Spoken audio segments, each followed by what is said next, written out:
So much, Uncle Sok. Thank you so much. And like Uncle Sok mentioned, there's always a room for someone. So if you want to be a part of PFF, kindly reach out to us. All right. Thank you so much once again, Uncle Sok. And right about now, I'm going to be reading the bio of Jeff. And I would like us to do something. I would like to crave our indulgence for something. So as I read Jeff's bio, I would like you to make use of the chat box and just clap your virtual hands. All right. So just clap your virtual hands as I go through his bio. All right. Do we have a deal? All right. Thank you so much. Okay. All right. So Jeff Leftley wakes up excited each day to teach. He appreciates opportunities to support his students in work that serves their communities and themselves. With more than a decade of experience as an educator in East Asia, the Middle East, and North America, Jeff guides his students in challenging conversations, creative projects, and collaborative efforts. I believe you're already clapping your virtual hand, right? Thank you. He has also led successful initiatives in educational businesses and nonprofits. Learning in his classroom prepares students to create change in themselves in meaningful ways. He loves to share his knowledge and joy in personal branding, creating connections and professional growth to meet students where they are and help them get where they want to get to. Some of his favorite business leaders are Damon John, James Ultra, and Seth Godin. All right, so while we are clapping our virtual and I would like to make welcome Jeff. Hi, Jeff. It's so good to have you. Thank you so much for joining us. Over to you, Jeff. Olamide, thank you for such a warm welcome. Yes, I've been, as I put in the chat, I've been looking forward to this day for a while because last year was a really good experience. I really loved the great participation, everything people contributed, the things that people wanted to know, and then how they made use of their experience in the boot camp for their projects, right? So it's really an honor to be here, to be sharing my knowledge and experience. And I also think of this as this doesn't need to be just a one-day exchange, right? I want to know how I can help and support you. At the end of my presentation, I have contact information. Please always come to me with any requests, any questions. Let me know what can I do for you, right? Okay. All right. Also, thank you, SUP, all of what you're doing for PFF and just all the communities that are served through PFF. I really appreciate. So thank you for all of that work. And I know how many other people have really benefited also. All right. I'll get into the presentation. And during this presentation, please, it's not a one-way street. It's a please share your thoughts, ask your questions. This is really an opportunity for you to think about one, the ways that you want to grow, and then two, the ways that you're going to get to that growth, right? The important people, the important ideas, the important experiences you want to have so that you can make the change that you want, right? Okay. All right. I'll also give just a little bit more background on me. I've been an educator now. I'm in my 13th year as an educator. I've been fortunate to do a lot of different projects. Mostly, I've worked with high school students. A lot of my work with high school students have been really thinking about what they want their future to be, how they're going to get in that direction. But I've also worked with a lot of other educators, right? Whether it's building schools or projects or helping to change schools. So they're really connected with the community and the community needs. So that's what I'm about. That's what really gets me fired up. And that's why I'm here sharing my experience. So, yes, all right. I'll begin on that note, the presentation. Okay, so leadership skill set, right? And I put this line, if at first you don't succeed, redefine success. All right. Being a leader, I think in part is about seeing where you are successful. Being a leader is taking on responsibility. It's seeing a problem and thinking, how am I, with the help of others, going to solve this problem, right? To create a better situation for people or even animals or the environment, to create a better situation, right? You've said you're going to take action so that things can improve, right? So when you're doing something that hasn't been done before, right, which I think is the nature of leadership, you want to create some change that, hasn't happened yet for whatever reason. Okay. You're going to try things and some of them are going to work. Some of them are not going to work. You always need to think, what does success look like? Okay. If I want to make this change, how do I know that it has been made in the way that I want? Okay. So that means a certain amount of being dedicated, but it also means a certain amount of being flexible, right? And I don't think those two things are against one another. Okay. Um, so you have to think, okay, this is what I want as my goal. Maybe I need to change my goal and especially change kind of some of the intermediate steps to get to that goal.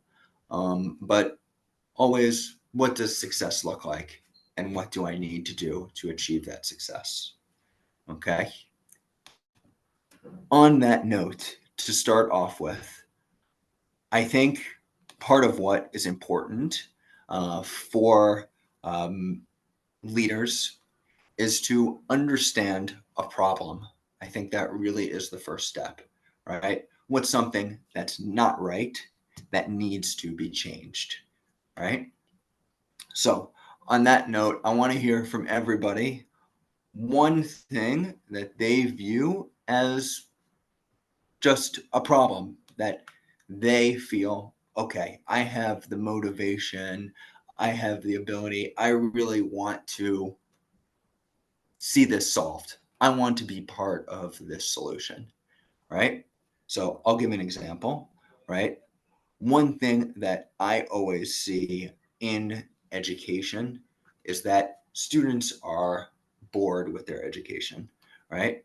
They're doing these things in schools, they don't see why they should be doing it, right? How it benefits them, how it benefits others, right? So I'll say there's not a simple solution to this, right? But one of the simple ways that I think, okay, we can move in the direction of solving this, right, is whenever we're asking people to join us and to do something with us or for us, we always give a why, right? Always, this is what I want to see for us, and this is why it is important. And see, is that a reason that's also important to this person? Because if it is, obviously, they're much more likely to act, right? Okay. So if people want to put into the chat, what is a problem that I'll say matters to you?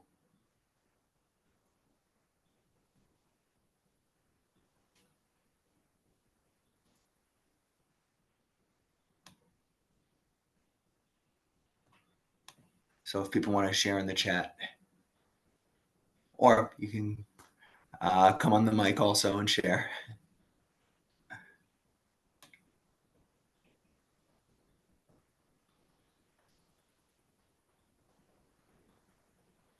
I see a hand raised. Please go ahead.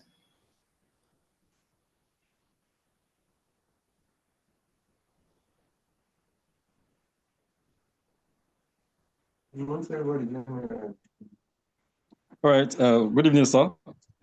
First of all, I appreciate the leadership of PFF, and then I appreciate you for your presentation so far. Like, as regards academics, I hope if you can hear me, please. Can you hear me, sir? All right, sir. Thank you. Yes, I can. All right, that's good. As regards academics, if you go to most problem that students encounter, it's when we have boring lectures, especially when you have everything in a theoretical form. It becomes so boring. You becomes to imagine things that are really unimaginable, things that you even imagine if you have ever seen them or if you would ever see them. And especially when you are not sure if you can use those things in the future, or how beneficial those things that you are learning in the class theoretically will be of benefit to you or your community or the society at large in the near future. And I feel the only way we can solve such a problem is by encouraging practical aspects of learning, and then maybe through collaboration with other academians from other parts of the country, maybe beyond Africa. But I guess through that way, we can be able to improve and solve such situation. And I guess the academic performance of the students will equally be enhanced. Thank you very much, sir. Yeah. I think you shared a few things that are very important there, right? And when I'm asking this, I gave an example from what I know in education, but, other things that you want to solve and that matter to you, please bring those in. So I think it's the issue of, okay, we have these things in education, but they seem, or they are, just very theoretical, right? Is this actually part of a student's world, right? Or is it just something that we're being told is important, right? And I think the first thing is, okay, you as a teacher and a leader, right? You need to see the value in this for your students because you understand them, right? And you see a path for them of, okay, this can be used for creating change, right? And then the other thing is, okay, we have the school, and a school, it may be part of what happens outside of the school, or it might not be part of what happens outside of the school, right? And we have schools so that we can change things in the world, right? Not just in the world of the school, but in our society, right? Whether it's local, whether it's regional, whether it's national. Okay. So I think those were two very important things that you're thinking about. And yes, I think also knowing what that looks like for you locally and having a solution, right? Okay.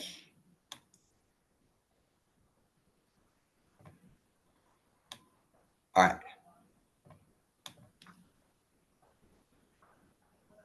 Okay. So, all right. Yes. The question is about what is a problem that matters to you and you want to work towards solving, right? You want to decide, I am the leader here to solve this problem, right? Okay.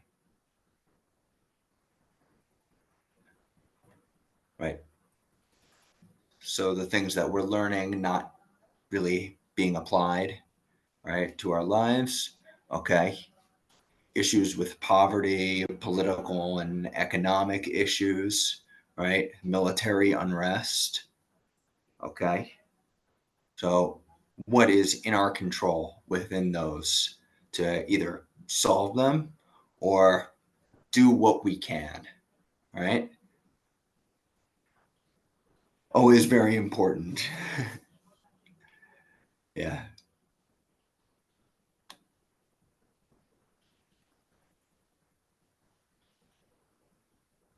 Okay. Right. So, okay. Poverty or our circumstances, right? This can, of course, just find us in a place where things are incredibly difficult, right? But we have the ability to help people, right? We have the ability to help people to find what's going to work for them, to envision a better future, to start working toward that future. Okay. All of those things, right? See, okay, the time in a school or the time in an organization is worthwhile for somebody, whether they're a child or an adult, to be growing, right? To be realizing the things that they want. Okay. All right. So I think talking about a leadership skill set, right? There are certain things for sure, everybody can agree on. Okay. We need this in order to be successful as a leader. All right. And then there are certain ideas. Well, maybe they work in some circumstances. Maybe they don't work in others. You know, uh, we need to just think about, okay, what do we need, and not only what do we need, but the people who we are looking to help, what are the qualities we're going to need in order to create the change for them that we want, right? I have several questions here. Actually, 2 pages of questions, many questions. Okay. I think these are good questions just to consider, right? And they're to consider thinking about yourself, right? How you are as a leader, but also, of course, thinking about others, right? Sometimes it can be hard to really understand ourselves and evaluate where we're at, right? Which I think is part of the value in having a mentor, right? But the other piece of it is looking at others, right? Seeing their strengths, seeing what we want to be based on really understanding somebody, right? Okay. So I'm happy to, of course, provide this presentation to everybody, but here are some of the questions. And here are some of the others. Some important themes, I think, here about being humble and being open, right? Getting information from others that we can then use to change ourselves, right? Seeing opportunities. Maybe others view it as just a hard situation, but we view it as a hard situation with things that we can change, right? We see the possibility for our actions doing good, right? Understanding others, being empathetic, right? Really being on the same page with what are another person's thoughts and feelings, okay? And I think kind of on a small scale, we can create change through good relationships. But then on a larger scale, we need a vision, right? We need, I think, a story that really unites people and gets people to say, okay, this is something that I want to be part of. All right. So the rest of this presentation is all about these different leadership qualities. Okay. And I have, it's formatted. All right. I first have several statements. these statements just about this concept, right? There's some things in these statements that I agree with, I don't agree with, okay? But I'll share kind of a few ways that I think these can be approached. And then I have a book and some of the quotes from that book that really address this topic. I think do a great job of addressing this topic and can get us thinking about who we want to be as leaders. All right. Okay. All right. So, first, self-awareness, right? If we're going to be of benefit or of value to others, we need to understand what we can bring, right? What is ours to be able to do well, what we want to take on, but then with the people we surround ourselves with, what we want them to take on. All right. So I think, a lot of people can say, okay, I'm a leader and I do this well, right? But what are the things as a leader that you're not going to do, right? That isn't the best use of your time or efforts, but you want other people to be doing, right? To help them grow and to help them serve and all of that. Okay. I think knowing, well, no person has it all, right? And that's why we work with other people, why we say, okay, there's this person and I want them to be part of this and I'm going to support them and in doing this and working toward our shared goal. Okay. All right. So another important idea with self-awareness, all right, what kind of environment are you creating, right? Do you create an environment where people see these problems and they want to take on these problems? Or do you see an environment where people see problems and everybody is part of, um, you know, uh, part of the problem and they don't have really the power and ability to create the solution and be part of the solution, right? What is really the environment? What is the feeling when you're all working together? Okay. Is it driven by somebody who wants to just achieve a goal?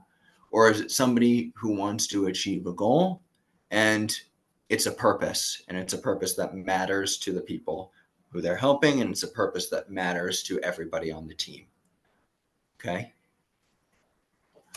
All right.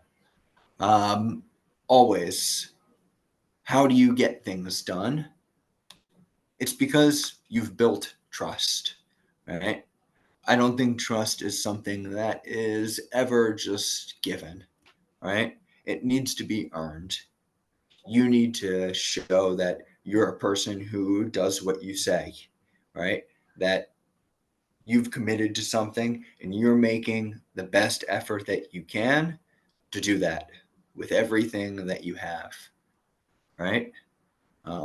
People need to see that you're doing the things you say you're going to do and that you're doing what you can for others, right? That you're seeing the other people on your team and you're thinking about their interests, right? And you're really making that your own. Okay. Part of leadership, of course, is that connection with people, right? That, you have commanded somebody's attention. You have given them a reason for them to spend their precious life, time, and energy with you, right? You've done that, right? But you can make all of these arguments, right? You can say all of these things, right? But also, what have your actions achieved, right? Words can change, and words can, help us see things, see better things. But at the end of the day, right, how have things changed as a result of the things that you've decided to do, right? And then this idea of empathy, right? With empathy as a leader, we have taken on the interests of other people. We've thought about what matters to them, where are they, and how do we work with them so that they're better and they're better in the ways that they want to be better, right? It needs to start always from an understanding. Okay. All right. This is a book that I think has a very important message, right? And it's being connected to something that is personally meaningful to us, right? If we're going to spend all of this time and energy to make a change, right? Why? Okay. Why is it that we've chosen to do this, right? Hopefully, it's not just because we're told that we should or it's convenient, but there's something in our life experience that's led us to really see this as important. Okay. Yeah, these things like money and attention, like they can play a role, but what is that real reason inside of us that is going to keep motivating us, right? That, okay, when things are tough, when things do get worse, that we are just going to keep going on because this is so important to us, right? If you have that reason to keep going, then it makes all of the hard things that you encounter okay, right? Not, you know, uh, not, perfect, right? But okay, right? So we can keep going. All right. So I think this is really this central meaning in this book. All right. Find that meaning, connect with that meaning, and make sure that our actions are working toward that thing we envision.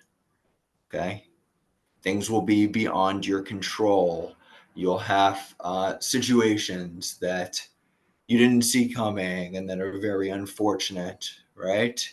Um, but there's certain things you decide and that you connect with what's important to you and you can act, right?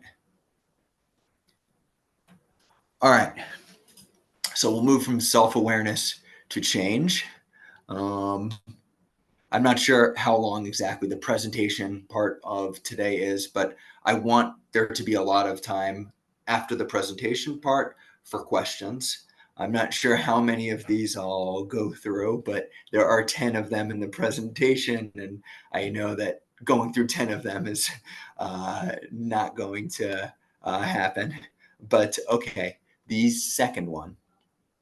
All right, embracing change, okay? Um, so I think one of the um, beautiful things in life and one of the hard things in life is that things are always changing, right? Everything's in motion. Things may be getting better, things may be getting worse, but things are changing, right? Um, so, what is going to be our attitude toward change, right? Um, because, of course, a lot of change is very unpleasant, can be very harmful, right? What's going to be our attitude toward that? Are we going to say, oh, okay, there are all these things that happen outside of my control, and there's never any certainty, and, things are hard, what can I do? Or are we just going to say, okay, this is different. This isn't the best, but I know that there's this thing that I can do to create the change that I want. I see that I have power in this situation, right? It may not be all of the power that we want, but it may be some power to create some change, right? When we see things changing, right, we can view them as, I think, things that have just happened to us that are just a challenge and, this is what has hit me.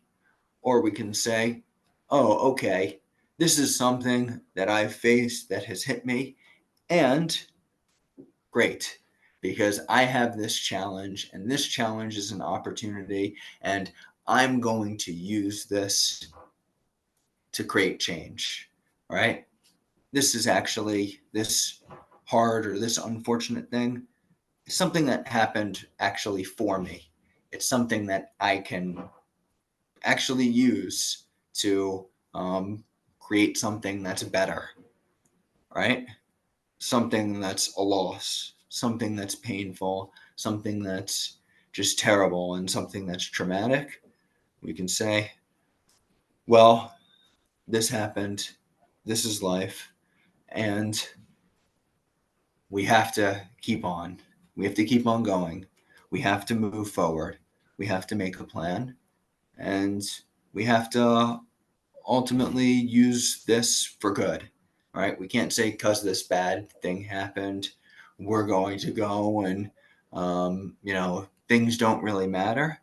This bad thing happened, and okay, let's see what we can do to make things better. Right? Okay. All right. So when things are changing, we can choose. We can say, okay, I'm going to let things happen, or I'm going to recognize, I'm going to plan, and I'm going to act, and I'm going to say, okay, this is what's happening, but I don't want to just sit by. I want to see things, I want to consider things, and I want to act on things. Right? We have to make a decision that you're going to be the one. You're going to be the one to change this, right? Instead of thinking, well, who is the right person? Why not me? Okay. And I think how we react to change really shows us very easily who is a follower and who is a leader, right? Followers see change and they think, okay, this is how it is. Leaders see change and say, okay, this is what's happening, and this is what I can do. This is what I will do. This is what I want to do. This is what I am going to spend my time and energy doing. Right? Seeing the power, the ability within themselves, and getting people on board. Okay. And yeah, I think when change is happening, you adapt, or it's just happening, right? And you don't adapt, you don't change, right? Circumstances will force you to change, but well, you need to ultimately decide what is the change that you want to realize, what within yourself, so that you can create it with an environment, right, that you choose and that matters to you. All right. So here is another book that I think is very important, okay, on this topic of change, okay. So it's really about, okay, you need to sometimes just look at what has happened and look at, well, how am I interpreting it? And am I thinking about it in a way where I am empowered, or am I thinking about it in a way that I'm a victim and things have happened to me? Okay. Sometimes you need to just say, this is what has happened. This is what I've learned from it. And this is what I can take to move forward. Okay. So if you didn't have fear, right, how would you act? I think that's a very important question, right? If you didn't think about the failure, if you didn't think those what ifs, what would you be doing? Okay. All right. The third big topic I think is very important to think about and to evaluate yourself and look at other leaders, right? Emotional intelligence. Okay. And I think this has become very popular, right? But I think it's become popular for a reason, right? Because, of course, we're more than just how we think, we are also how we feel, right? Both things are us, right? And there's everybody else and need to be part of our understanding, right? We can't be separated from our emotions. Emotions need to be things that are part of us and we're using for good means, right? To be creative, to be helpful. Okay. Um, so um, yeah, here are several ideas. Okay. Um, Emotional intelligence, right? So I think it is defined by certain people, by different people in different ways, right?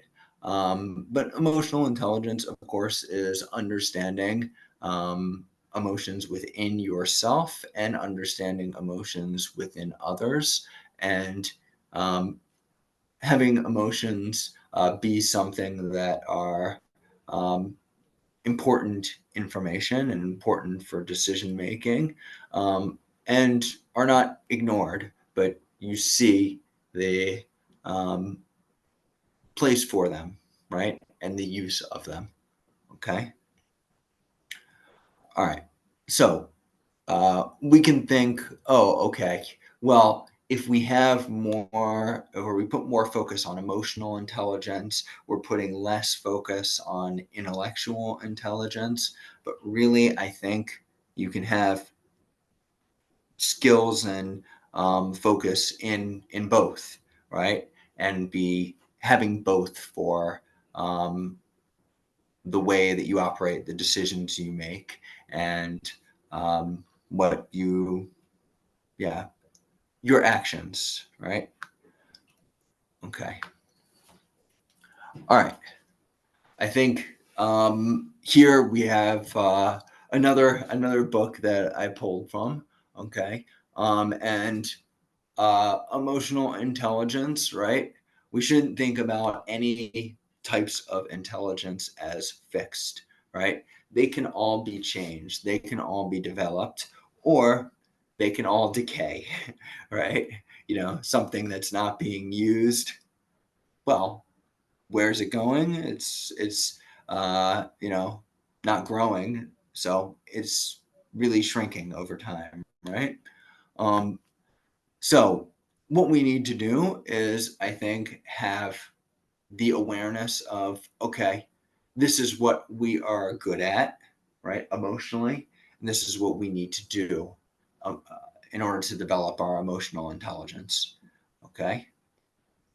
So can you experience all these emotions, be okay with your emotions, be in control of them, right?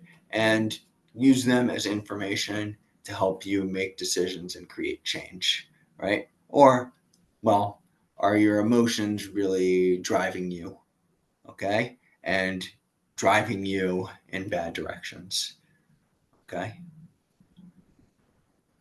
You need emotional intelligence for strong relationships, strong leadership, of course. All right. Going on to another key idea, fourth now, steadfastness, okay? This is really sticking to the things that we have for our vision, that we want for other people, right? We're guided by our meaning and what we want to change. And we're going to remain flexible, right? With the way that we're accomplishing these things.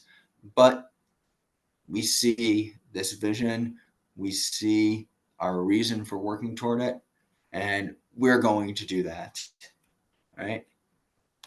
Okay.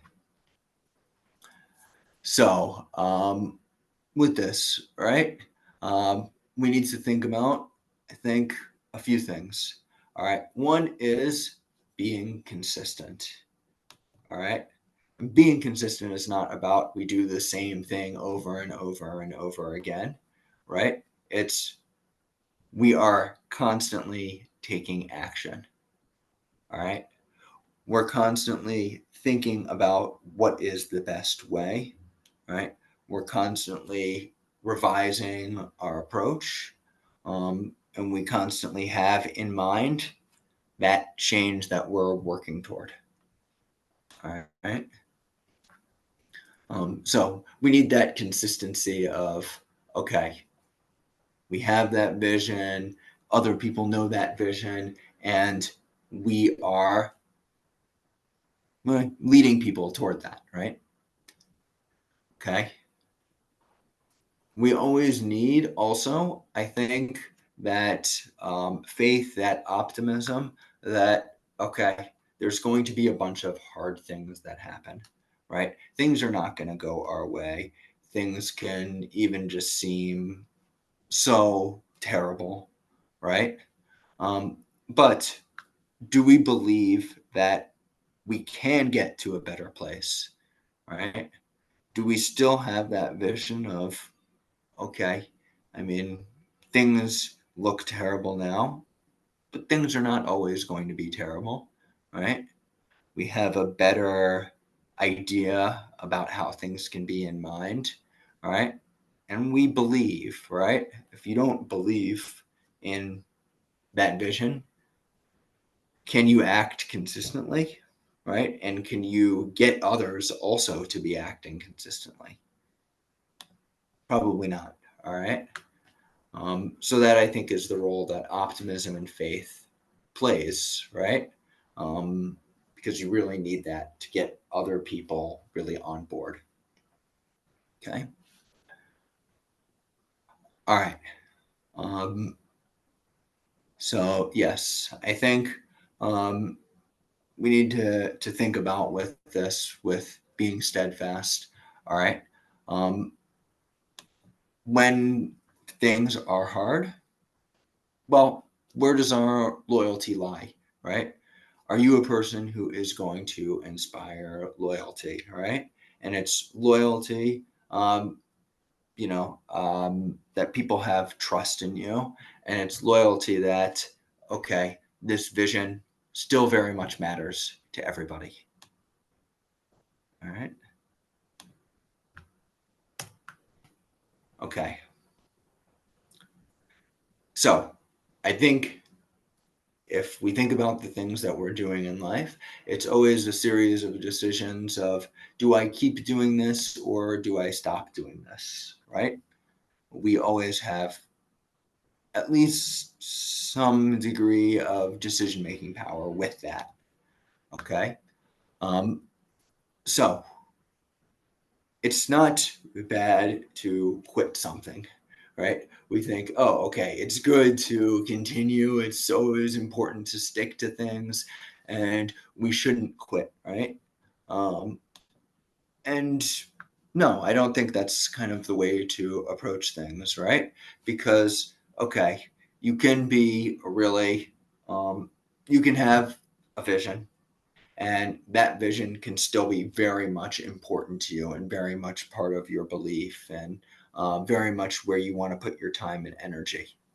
But you can have a vision also that is really no longer serving you, serving other people, isn't really part of what matters, right? That's a case where, okay, we need to decide that this is not for us, right? And that could be hard because, okay, there's a lot of people who have invested a lot of, their attention, their time, and their energy into this, right? And it can be hard to say, okay, this needs to stop, or this needs to go on a completely different path. But sometimes that's the way to go, right? Or if we think about, okay, we still have this vision, but this thing we're doing to achieve this really is not helpful anymore. Okay. Also need to decide that, okay, even with all of what's been invested, right? The time, energy, money, okay, everything that's gone on with this, we need to stop it and do something different, right? It's not serving our greater meaning and purpose anymore. Okay. Maintaining positivity. All right. So I don't think that we need to, at all moments, be positive, right? But I think that our outlook, right, our attitude ultimately does need to be positive, right? We need to, I think, through our worldview, see that better things can be realized, right? Maybe we could look at a situation and see that it's going in a bad direction, but we need to be able to take a step back and say, well, this could go in a good direction, and we can be the one to make it go in that good direction, right? So I think when we have these ideas that things can be better, well, we can have ideas, right? But what are ideas without action? So what's our plan? What are we going to do? What are we going to try, right? What is this going to be about? All right. Okay. So I think what I touched on before and what's very important is, okay, if we want to be positive, then what we really need is faith. We need optimism. All right. We need to look toward those bigger ideas and say, okay, well, because I have this outlook, I know that things can be better. I trust in this. I'll stay positive, right? Because we need to stay positive in this situation. I'll find the things that are going well when it seems like everything is tough. Okay. All right. So, there's also, okay, well, we want to be positive because we think that will be helpful, right? Some of life is just saying there are problems, okay? We need to talk about these problems. We need to have this discussion to become aware of the problems. And then it is our time to say, well, we can change, right? And that's where I think the positivity comes in. It's not being positive all the time about everything, but saying, okay, ultimately, what is our outlook on this situation?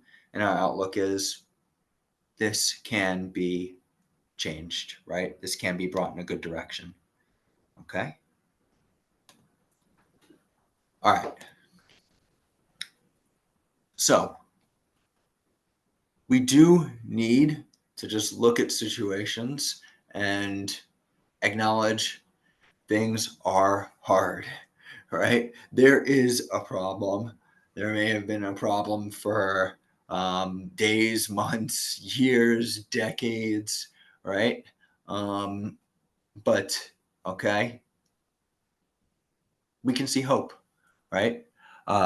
We can see that, okay, bad things can happen. Bad things can happen to good people. Bad things can happen for the wrong reasons, right? But ultimately, okay, our environment will impact how we think, but we also need to choose, right? We need to choose how we are going to interpret this, how we are going to use what we know to act, right? So you can have all of the wishes in the world, but those wishes will mean something once you take steps, right? Once your mind is in that kind of place where you know that something better is possible, right? It's really loving that adversity. It's saying, okay, right? In my face is this difficult challenge, okay? But I am strong, right? I have abilities and I have vision, and I I know that I can find the way to make this better. All right. So, I think everything, whether it's a success or it's a failure, it's good information for us. But we don't always use it as good information, right? We may have a reaction and we may say, oh, this happened, right? And I'm just going to celebrate this success, or I'm just going to ignore this problem, or, I'm not going to take this situation, good or bad, and really think about it and think about, well, this is the lesson. This is the lesson from my success. This is the lesson from my failure. Okay. But, right, if we have looked at those things that did not go well for us, right, all of these just failures, right, well, we can think about the things that maybe we did do that contributed to those failures, or the things that we didn't do that we needed to do if we wanted to be successful. Okay. All right. It's okay. There are these things that have happened, and there's a way to move forward, right? Because I have understood the past, I know that, and I've really thought about it. I know that there is this solution, and I know that I can do this, right? I know that there is a way that will be good for everybody to to work toward this. Okay. Yeah. All right. So when things are challenging, things aren't going right. Okay. This can be something that you think, oh, okay, it's bad, but in this bad thing, it's actually, because of the way I'm thinking about it and because of the way that I've decided to go forward, I am going to gain from this situation, right? And I'm going to gain from it, maybe for myself, but ultimately for this group of people or these other people who I want to help. Okay. That actually, this volatility, randomness, disorder, stress, okay, this risk, this uncertainty. Well, these are things and these are environments and these are things that have happened that actually are good, right? Because I'm somebody who is going to take from them. I'm somebody who's going to learn, right? And I'm somebody who, out of chaos and out of hardship, makes order and makes positive things for people, right? So, we may think that we understand things and need to ask more questions, right? We may have a perception of it, and other people may have other perceptions of it, right? But a lot of times we don't know everything, right? And it's knowing, okay, what are the questions I'm going to ask? Who am I going to ask these questions to? When do I have enough information to make the right decisions? When do I need to keep digging, asking more questions before I am making a decision, right? When have I gotten all the things I need to make sense of things and make the right decision for everybody involved? All right. Okay. So moving on to the next point. Okay. Communication. All right. If there are other people involved, then there is communication. All right. And it's, I'm sure, easy to think of lots of situations in all of our lives where other people didn't communicate well. Maybe harder to think of actually situations where we didn't communicate well, right? But communication is essential for good relationships, and it's essential for a vision that we need, right? If we want to lead a big group of people, right?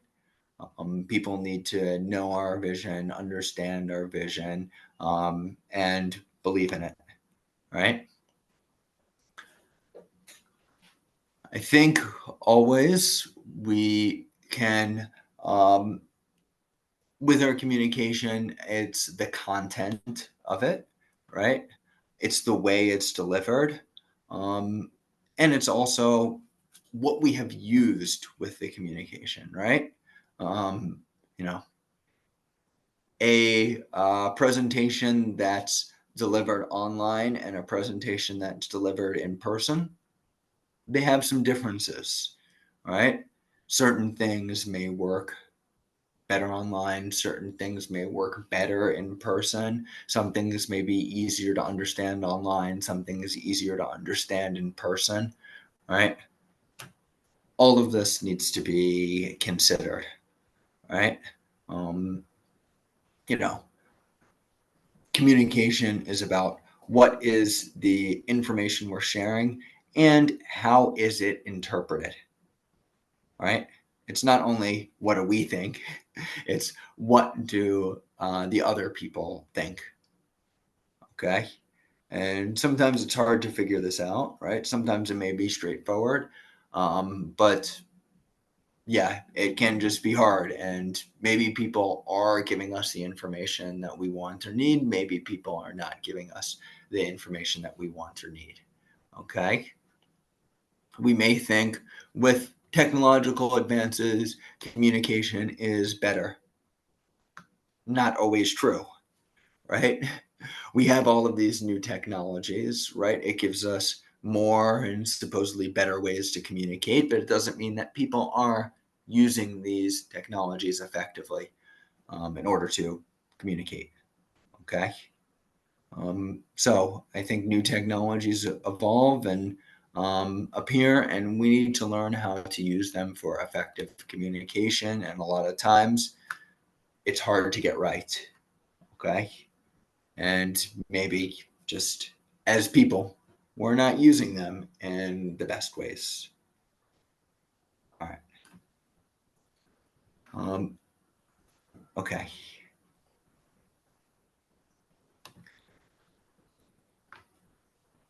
All right. So I think with conversation, we think, okay, conversation is just things that happen, right? Oh, we're going to communicate and let's talk about this, right? But a lot of times we don't really plan out how we want our conversations to go, right? And our conversations, we may think, well, how, um, you know, what am I saying, right? What are the words that I'm saying, right? But communication is so much more than just these actual words. Communication is also very much how the words are delivered, right? And just the person who is sharing this, right? What are they also sharing through their body language, right? And through just all of the things we think of with communication, okay? The tone, right? The pitch, the intonation, just all of these things. How do they impact how the message is interpreted, right? We may think that certain things are shared and understood when things aren't shared or understood. So ask for understanding, ask to see what the person has understood about what we have shared. Okay. When do we pause? When do we continue? When do we have a space for other people to engage? Are we really creating a good space for others to engage? Okay. Are we having different conversations in order to be a winner, or are we having conversations to be a learner? I think is a very, very important idea, right? Are we understanding and moving forward together, or are we, is this dialogue about who is right? Okay. The question is not really a lot of times who is right. It's what do we need to make a decision, and how are we then going to make that decision and use that to go forward together. Okay.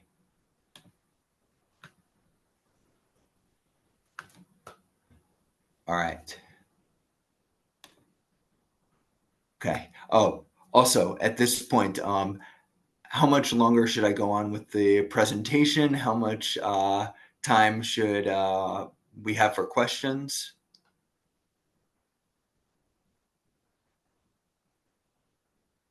Hi, Jeff. So we want to have about 30 minutes for questions. So meaning that this presentation should end in about 5 minutes. Okay. All right. So I'll wrap up then with these 2 slides. Okay. And then, yes, I'm excited for the questions. All right. So with decision making, okay. So with decision making, I think it's always a combination of, okay, what do we know? What is all the data? We've asked these questions and we've gathered information, and that's important. But also, what's our gut feeling, right?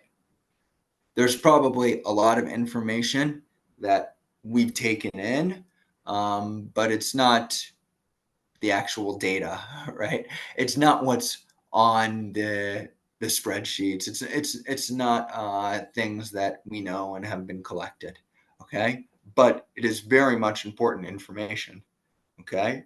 So we also need to kind of look to ourselves and say, okay, we have intuition, we have insight, and make a decision with the best of both of those. Okay. All right. Sometimes we may need a consensus, okay, a majority or everybody to agree. Sometimes, though, well, that's not the best way to make decisions, right? We need to have people who are ultimately responsible for the decisions. Okay. We need to think about really within an organization what decisions are for what people, okay? And recognize that in doing work, everybody is making decisions, and sometimes the decisions are to be made with more than one person, and sometimes it's just, okay, this is a person who is responsible for this and the results of their decisions. Okay.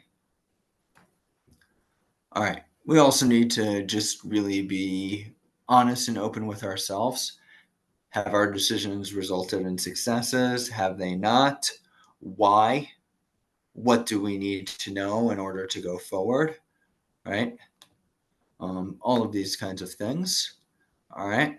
And we can't think, okay, it's all about what the data says. It's all about our gut feeling, right? It's really about all of those things and using the most important information from a lot of different sources, knowing what is the important information, who is part of this decision, how do we go forward? All right. So,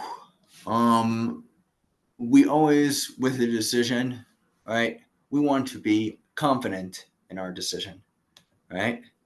And that confidence comes from, of course, what we have done before and seen has worked and know to be true, but also how does it play with our story? How does it play into our vision, right? How does it align with those greater things that we want? Okay. All right. There's always with our decision making things that we don't see, but there's also the questions that we don't know how to ask. Okay. Those things that are so far removed from what we know that we don't even know to try and look for them. Right.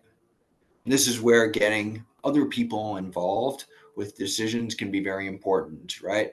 Other people, because of their knowledge and their experiences, they can see things completely differently. They can see things that we didn't see, right? They can bring in much needed information to the decision making process that just was nowhere within our field of vision. Okay. And yeah, having those kind of people is just wonderful, right? People who are bringing up things that you just would have never brought up, you wouldn't have made part of the conversation. Okay.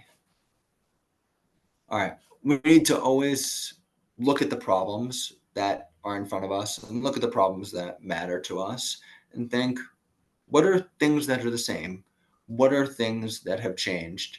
What are things that I helped change, right?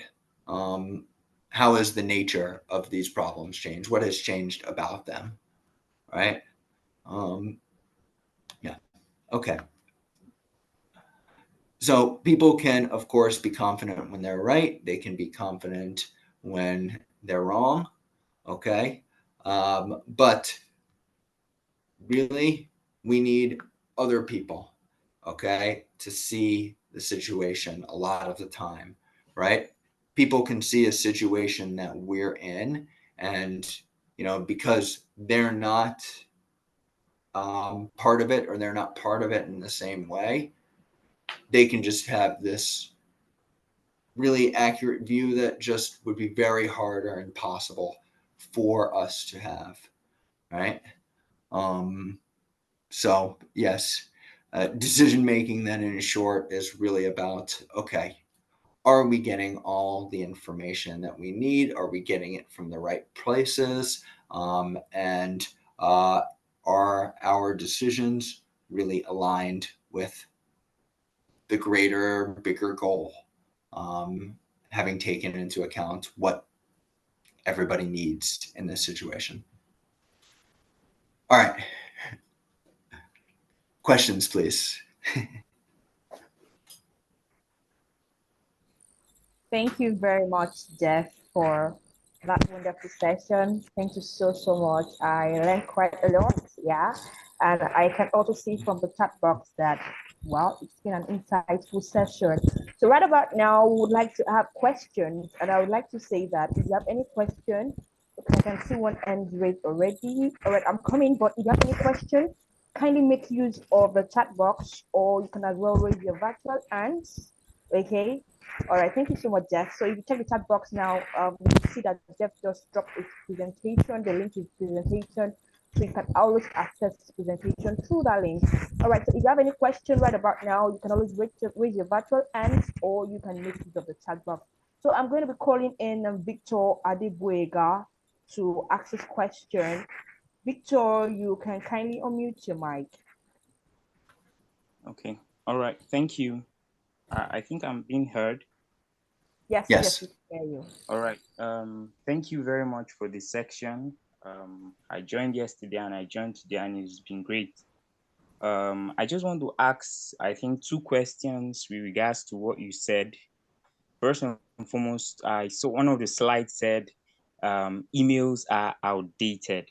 So I wanted to ask the question regards communication as a leader, because we know that I still use emails as a person, and in regards to communication, I expect that emails have been quite functional for us for quite a while now. How do you manage this as a leader and to ensure that although it seems outdated, it's not actually outdated? Then secondly, I don't know, can I go on my next question? Sure, please. All right. Okay. I wanted to know, as a leader, particularly who is working with a team and all of the points being put together, how do you manage being empathetic as a leader and also ensuring you get the job done? And managing, being empathetic as a leader and getting the job done, so that you do not, as you get the job done, you do not crush on people's emotions and all of that, because you are target oriented and target driven. You get the job done, and yet you carrying the team along. Thank you so much. Okay. Two excellent questions. Thank you. So the first on communication, and these are things I feel that my experience has taught me, right? Other people have had different experiences and, of course, learned different things from them. But on the topic of email being outdated, okay. So I think we have seen technology change in a way that, first it was really written text was the thing that was sent with technology, right? Then we had more audio being sent with the internet, and then more video being sent with the internet. So there are always these three ways to be sharing information. And a lot of the time, written word is easier and more convenient, right? But I think with written word, well, one of the I think great things, but also potentially bad things, is there's less information. So, if you are seeing somebody by a video, right, there's more information in terms of what's being communicated. It's not only words, right? It's so much more than that. Okay. It's body language, for instance. Okay. But when you have less information, there's more room, I think, for imagination. Okay. And sometimes misinterpretation, right? So I, of course, still send a lot of written communication, right? But I think written communication is for things that are very simple and don't leave room for misunderstanding. And I think we need to think about, okay, what should be shared with audio, what should be shared with video, right? Just, okay, for our message, how is that going to be best interpreted and understood through one of those three? And when's it time, of course, to have a conversation? All right. And then the second one, okay. So also a very good question, and something to really think about and find what works for you. It's, you have goals, but you also want to be empathetic. Okay. Now, sometimes a situation just requires that, well, somebody can't do the work that they had talked about doing, right? So you need to make a change, right? You need to just like understand that, okay, what we originally planned is not how things are going to go. But we still have goals, right? We still want to move things forward. All right. Um, you know, this is thought of on an individual level and a team level. Okay. So an individual sometimes may want to and have the motivation and have the responsibility to be taking on less and sometimes to be taking on more. Right. And people's, situations in lives are always changing. Okay. But we need to find a way that we're on the same page with people, right? And we want to together be working toward goals. Okay. So I think having empathy, we think about, oh, okay, well, somebody's in a difficult situation. We need to understand that. And so they're going to be doing less, right? But empathy is also somebody's in a situation where it makes sense for them to be doing more, right? They're motivated to do more, they're able to do more, all of that. So I think empathy is thinking about everybody's situation, thinking about where we are as a team, and thinking about what is appropriate for each person at a time, um, at each individual point in time, that really makes sense for them and makes sense for the team. Thank you. Thank you very much, Jeff. Thank you. That was so concise. Victor, please confirm that he has answered your question in the chat box. So you spoke, we're about to talk about motivation, and I stumbled on a question in the chat box, and I would like to just read it from here. So David Moses says, you talked about positivity, but the truth is leading people can sometimes be overwhelming. How do we stay motivated? Thank you, Jeff. Okay. All right. So yes, motivation. All right. If we think about motivation, we can think about first how we feel at different points of time, or we can think about what is our greater motivation, right? What is really personally meaningful and important to us in our lives, not only just kind of right now, but in the broader picture of our lives, right?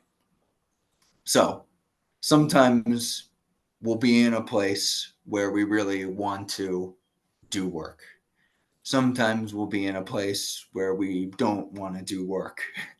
All right. And sometimes, of course, we see both of those in other people, right? We have to understand first, of course, what is motivating us, right?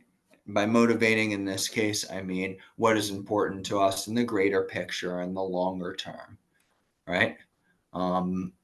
And with all the people we're working with, okay, thinking about how and why they're tied to the team's motivation, but also what really are their personal motivations, right? What are the important things that are driving their lives, getting them to act consistently, okay?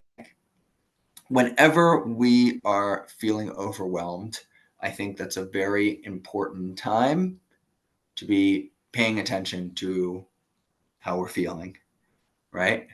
We're feeling overwhelmed, so it's a time to do some thinking. We're feeling overwhelmed, so it's a time to do something else, maybe some exercise, okay? We're feeling overwhelmed, so we want to change our environment temporarily, okay?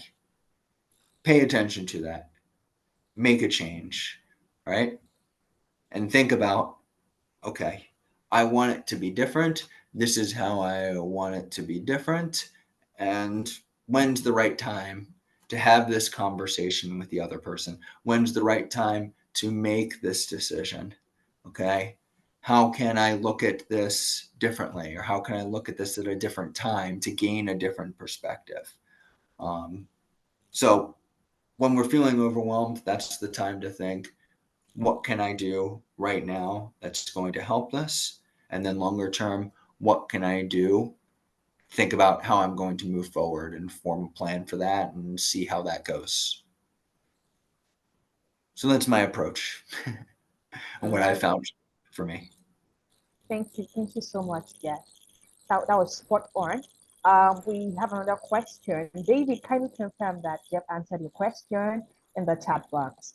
All right, so we have Maker. All right, so Maker, kindly unmute your mic and speak. Let's have you.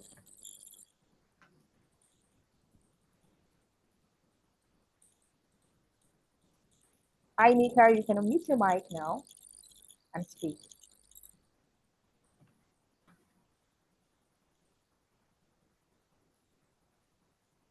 All right. Good evening, all. All right. Can you hear me? Yes, we can. Mhm. Okay. Thank you so much for the presentation, sir. My question is, thank you. My question goes, communication. It has been established that communication is important in every workplace and in every sphere of life. Now, as a leader, where a situation comes, people are finding a solution. Your team, you try to find a solution with your team on a particular subject matter, and then you people come to a point where you have divided opinions. As a leader, how do you go with that kind of situation where you have divided opinions with your other teammates, and then you are so convinced that your solution or your point of view is the best to go with, to run with? How do you go in that kind of situation, sir? Right. Okay, so yes, sometimes people are divided, right? People have different opinions, and there can be two or more ways that people are thinking about moving forward, right? So I think always with any decision-making process, there needs to be the one person who is ultimately responsible for this. And that may be sometimes the head of the organization, that may be sometimes somebody else, right? But there needs to be that one person who has listened to everybody, who understood everything, and who says, okay, you know, this is the situation. People have different opinions about how to go forward, right? And it's very important also, of course, that that person has built up trust with everybody. That's going to make this better, when people disagree. Okay. And people need to realize, oh, okay, well, I have this opinion, but okay, my opinion is not going to rule. And well, what does that mean to me, right? Does that mean that I'm still invested and care about this group, or does it mean that I'm no longer invested and don't care about this group? Okay. Hopefully, when there is that person that has made the decision, right, and not everybody is aligned with that decision, they still have people who say, okay, this is still a group very much I want to be part of. This is still a group very much where I trust everybody. And this is very much a group where, well, things don't always happen as I see that they should happen, but everybody does want the best.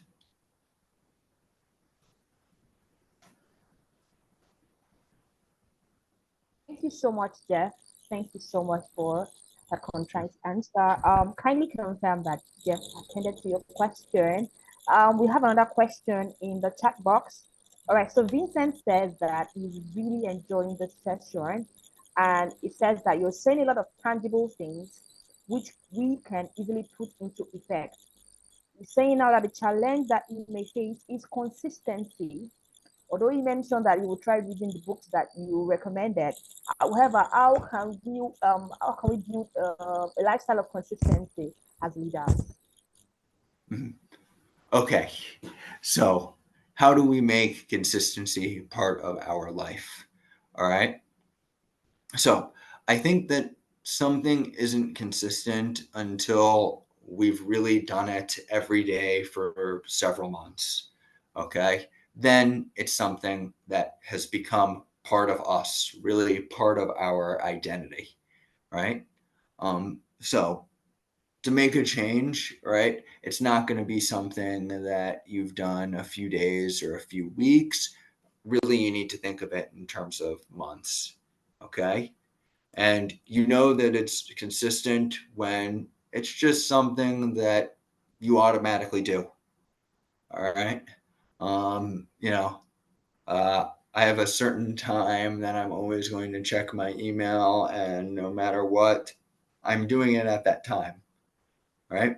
That's just the default. That's what I do. That's who I am, right? So I think the other kind of question with this is, how do you build the consistency, right? There's a lot of different ways to build consistency and a lot of different ways that won't help for building consistency. All right. I think part of the thing that will help you build consistency is kind of checking it off, right? Seeing, okay, this is what I'm doing every day. And I'm going to make sure that I check it off every day, right? This has to be part of my day no matter what. Okay. I'm going to make sure it happens. I'm not going to do this, or I'm going to definitely do this before I go forward and do anything else, right? This is part of what I do daily. Okay. It's also, right, in conversation with other people. All right. Other people can be encouraging us. Other people can be holding us accountable. Other people can be, giving us a pat on the back for doing that thing. Right. And then I think one other thing is we have that thing and we're continually thinking back to our bigger reason, right? Our bigger purpose. Seeing and reminding ourselves every day, we have the opportunity to do this thing, and we have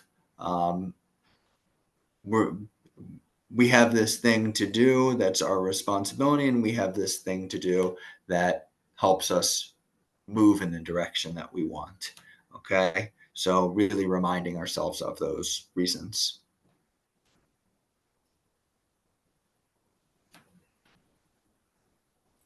Really reminding ourselves of those reasons. And I can actually attest to that.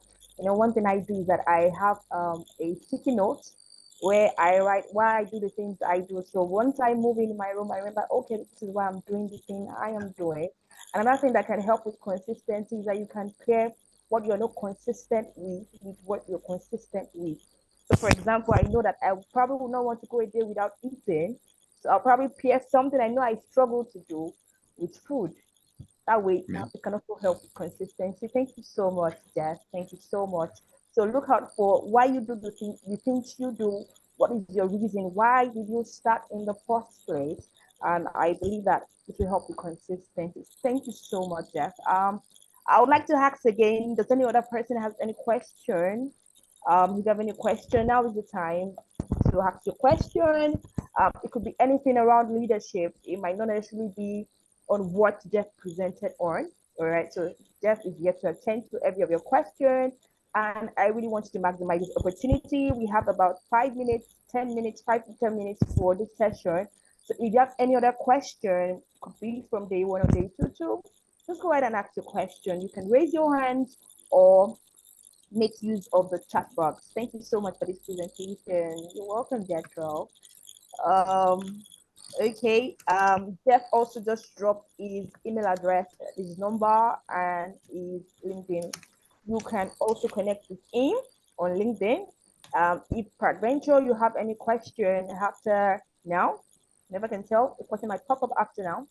You can always reach out to Jeff. Jeff will attend to every of your questions. I believe we don't have any more questions right now.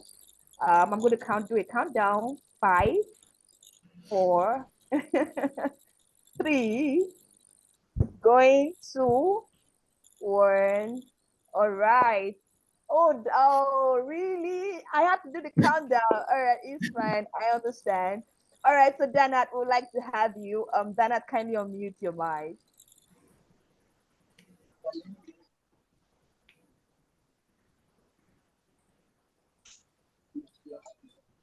Can you hear me, please? Yes, Yeah. we can hear. Yes, thank you for this amazing opportunity and for the amazing presentation. I have a lot of some in order to have some. Sometimes leadership is very stressful and be hard. Our resources. So Danat, how we can we hear manage you. those things and how can we have Danat, some if you can hear me, time we are for struggling to hear you. self-reflection? I really that's my first question. And as a leader, I think we need to learn continuous.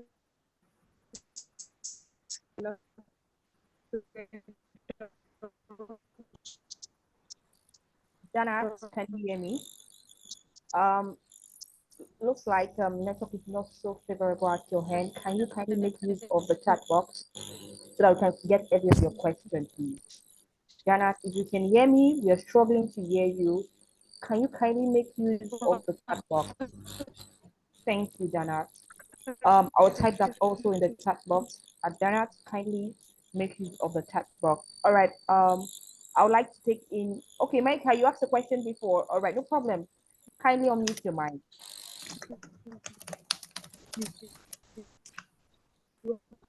Okay, thank you. Thank you so much. Please, can you hear me? Yes. Okay. Okay, sir. I was asking, I wanted to ask better. What are your biggest challenges you faced as a leader, and how have you tackled those challenges? Okay. Biggest challenges. All right. I think, well, for this question, I'll, if it's fine, just focus on one challenge, and then tell you how I dealt with it and my approach and what I learned and what I want to do in the future. So, one challenge that I faced a little more than a year ago was somebody on my team who, instead of bringing questions and concerns to the team, was bringing these questions and concerns to people who were outside of the team and were not responsible for making the decisions and taking actions. And these things felt to me and to people on the team of really not being helpful, just kind of being criticisms, right? Rather than identifying problems and thinking of solutions and thinking about how we can move forward as a team. All right. How did I deal with this? Okay. So, with this person, I asked them, of course, when is a good time for you to talk? I want to I heard that you had this conversation with this other person. I want to find out more. I want to understand your perspective. And I see that, look, this is where you're putting your time and energy because you care about this, right? You care about this being better, right? So I sat down with this person in order to ask lots of questions, in order to understand um, why they were having this conversation and thinking about it as, okay, well, this person is spending this time and energy talking with the person outside of the team because they see a problem and they want it fixed, right? That was my assumption. Okay. So the way that this person thought about our team was, it was really just the head of the school who had the ability and the responsibility and everything to make whatever changes there were in the school, not the team and the team leaders, right? So she thought, oh, well, it's really a better use of my time going directly to this other person, right? So that was their understanding, right? So because of that, I said, oh, okay, great. I now see where you're coming from. I want to just talk with that other person that you were speaking with to make sure that we have, a shared understanding about how we want to go forward, right? And luckily, I was able to get that shared understanding, and I was able to say, okay, your issues, they really can be brought to us, and they really can be worked through, and we really can find a solution that's going to work for you, right? So I think once she saw first that I cared, right? Second, that I wanted to listen. And third, that I wanted to help her find solutions that would work for her, right?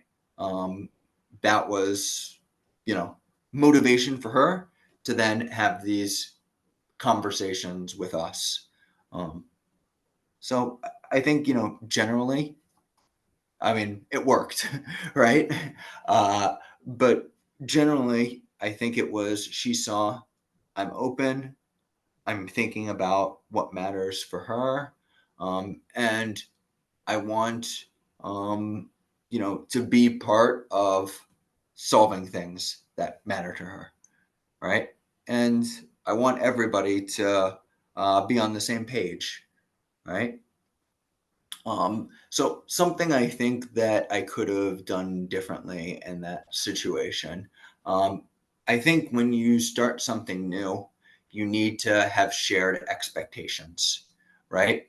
You need to say, okay, we have this team, the team has this purpose, and the team has this responsibility and ability to be able to, um, you know, make decisions that matter and implement those decisions, right? So I think being very clear on purpose and responsibility and expectations at the beginning of something, knowing those can change, but having that discussion at the beginning where, okay, we understand each other and we know the things that we're going to discuss and decide about and work together on. Wow, thank you so much, Jeff. And one thing that you said that actually caught my attention was when you said what you actually tried to work. However, after the whole scenario, you look back at what you could have done better. And I think that's a very good trait. Where even though you might record success, but you can still look back and check out what you can actually do better. Well done, Jeff. We have another question. Okay, then I typed in a question already. And I would like to read that question. Then it says, after so many hard conversations and tough days, how can we navigate our own emotions? That's one. Number two, how can we build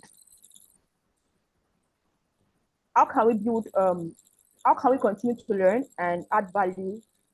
Okay, how can we build a learning and value? Sorry, I'm trying to get the question, Danat. I presume you want to say how can we add learning and value add into our routine? And I think that also addresses consistency. Then number three says how can we deal with people who lack communication skills?